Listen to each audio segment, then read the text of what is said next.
Hello guys, welcome back to my YouTube channel.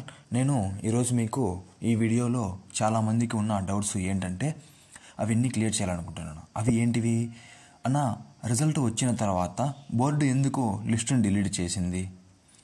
పోనీ ఈ list delete చేయడం వల్ల మాకు వచ్చిన పోస్టులు మళ్ళీ ఏమైనా పోతాయా, పోనీ నోటిఫికేషన్నే క్యాన్సిల్ చేస్తాయా అని కొంతమంది నన్ను క్వశ్చన్లో అడగడం జరిగింది. అంతకంటే ముందు ఎవరైతే ఛానల్ని సబ్స్క్రైబ్ చేయలేదో సబ్స్క్రైబ్ చేసుకోండి. ఇంకా అలానే మన ఛానల్లో డైలీ లైవ్ అనేది కండక్ట్ చేయడం జరుగుతుంది. అందులో మీకున్న ప్రతి డౌట్ నేను క్లియర్ చేయడం కూడా జరుగుతుంది. ఇంకా అలానే వెళ్తే మన ఛానల్లో SBA enquiry, medical, document verification, వీటి గురించి మెడికల్లో చేయాల్సినవి చేయకూడని పనులు అన్నీ నేను ఒక వీడియోలో చేసి పెట్టాను. అలానే ట్రైనింగ్కి కావాల్సిన వస్తువులు ఏంటివేంటివి, ఏం తీసుకువెళ్ళాలి, మొత్తం అన్నీ నేను ఒక వీడియోలో పెట్టాను. వెళ్ళి చూడని వాళ్ళు ఉంటే చూడండి. ప్లీజ్ సబ్స్క్రైబ్ చేసుకోండి. ఇంకా మనం వీడియోలో ఎక్స్ప్లెయిన్ చేసుకుంటే ఎందుకు బోర్డు లిస్టును డిలీట్ చేసింది అంటే కొన్ని మైనర్ మిస్టేక్స్ ఉన్నాయి. అప్పుడు హడావిడిగా మన క్యాండిడేట్స్ ఎవరైతే ఉన్నారో AP police constable mains exam రాసిన వాళ్ళ నుంచి కొద్దిగా ప్రెషరు, పైనుంచి కాస్త ప్రెషరు ఉండడం వల్ల హడావిడిగా లిస్ట్ అనేది రిలీజ్ చేయడం జరిగింది. అదైతే మనకు అయిపోయింది, రిజల్ట్ అయితే చూసుకున్నాం. ఇప్పుడు చాలామంది డౌట్ ఏంటంటే, అన్న మా పోస్టులు ఏమన్నా పోతాయా, మమ్మల్ని రిజల్ట్లో లిస్ట్ వదిలేరు కదా, మా నేమ్స్ ఏమైనా తీసేస్తారా అంటే మన నేమ్స్ ఎవరు తీసేయరు. సెలెక్ట్ అయిన క్యాండిడేట్స్ ఎవరైతే తీసేయరు. ఎందుకంటే చాలామంది బయట డిమాండ్ చేశారనమాట బోర్డుకి. అంటే ఏమని, ఎవరెవరు సెలెక్ట్ అయ్యారో వాళ్ళ నెంబరు, ఇంకా పాసిబుల్ అయితే మెయిలు, లేదా ఇంకా వాళ్ళ విలేజ్ నేము, ఎక్కడెక్కడ సెలెక్ట్ అయ్యారు, ఏ డిస్ట్రిక్ట్ నుంచి క్వాలిఫై అయ్యారు, ఓపెన్ కేటగిరీలో ఎంతమంది అయ్యారు, వీళ్ళంతా మనకు లిస్ట్ కావాలి, ఈడబ్ల్యూఎస్ క్యాండిడేట్స్ లిస్ట్ కావాలని చెప్పేసి పెట్టడం జరిగింది మెయిల్స్ చాలామంది బోర్డుకి. ఇంకా అలానే డిఎస్సి రిజల్ట్ బ్యాక్లాగ్ పోస్టులు, వీటి గురించి కూడా అన్విల్లింగ్ చాలామంది పెట్టడం జరిగింది. అందువల్ల బోర్డు ఏం చేసిందంటే అప్పుడు హడావిడిగా రిలీజ్ చేశాము. ఇప్పుడు నీట్గా ప్రతి క్యాండిడేట్కి ఎవరు చూసినా సరే అర్థమయ్యేలాగా మనకు ఆ సెలక్షన్ లిస్ట్ అనేది వాళ్ళు రివైజ్డ్గా చేసి అప్లోడ్ చేయడం జరుగుతుంది. ఇందులో టెన్షన్ పడాల్సిన అవసరం అయితే ఎవరికి లేదు, అసలు టెన్షన్ పడే అవసరము లేదు. ఇంకా మనం ఇక్కడ చూస్తే మనకు ఫైనల్ లిస్ట్లో ఎవరైతే అభ్యర్థులు 1 లేదా 0.5 మార్క్తో వెళ్ళారో వాళ్ళంతా సెకండ్ లిస్ట్ కోసం హోప్స్ పెట్టుకోవచ్చా అని అడుగుతున్నారు చాలామంది నన్ను క్వశ్చన్. ఇక్కడ చాలామంది అయితే మనకు బోర్డుకు మెయిల్ పెట్టడం జరిగింది. అలానే డైరెక్ట్గా వెళ్ళి మనకు ఒక నోటీస్ రాసి ఇవ్వడం జరిగింది. మాకు ఇలా బ్యాక్లాగ్ పోస్టులు 0.5 మార్క్తో 1 మార్క్తో పోయిన క్యాండిడేట్స్కి ఇస్తే బాగుంటుంది అని అంటున్నారు.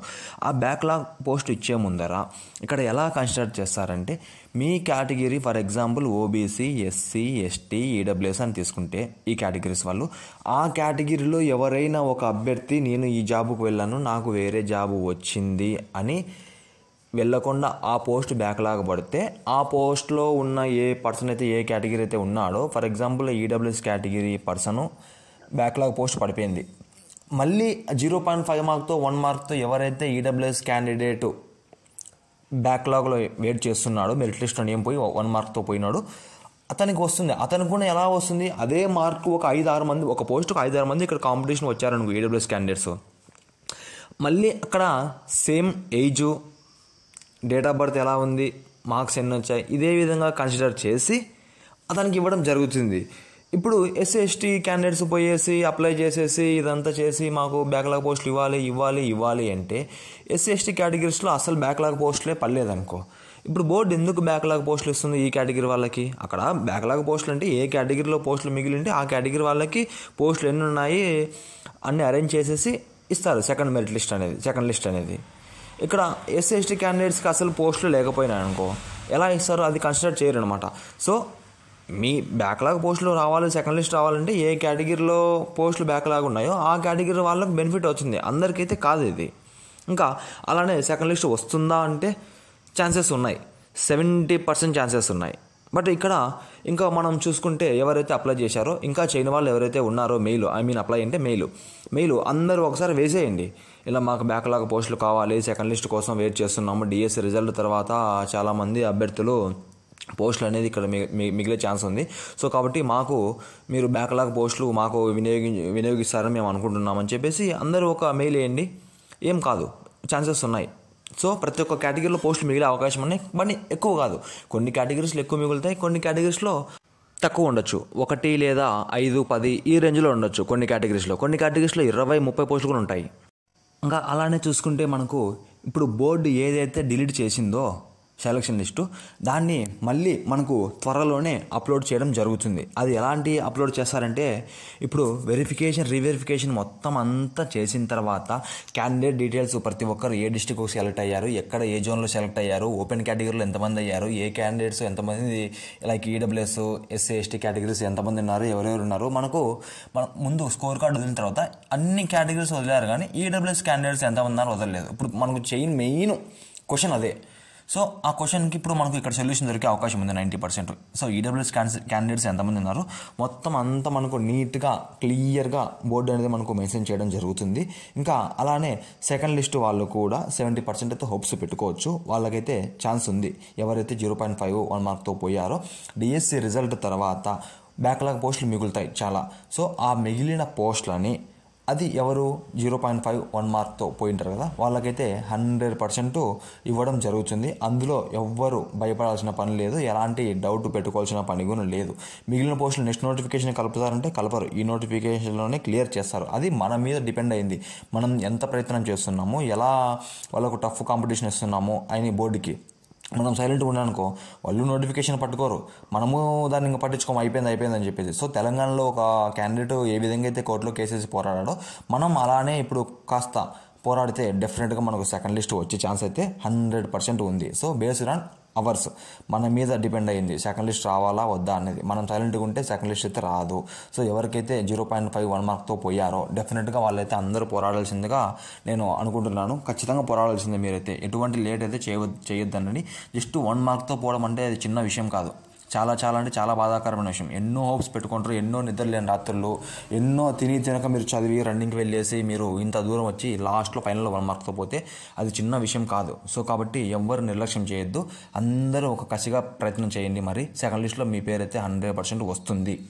ఇంకా ఇప్పుడు చాలామంది ఇంకొక డౌట్ ఏంటంటే, అన్న కోర్టులో హోంగార్డుల కేసు అలానే ఉంది, మనకు సెలక్షన్ లిస్ట్ అయితే రావడం జరిగింది, 6100 పోస్టులకు సంబంధించిన క్యాండిడేట్స్ సెలెక్ట్ అవ్వడం కూడా జరిగింది, లిస్ట్లో పేర్లు రావడం కూడా జరిగింది.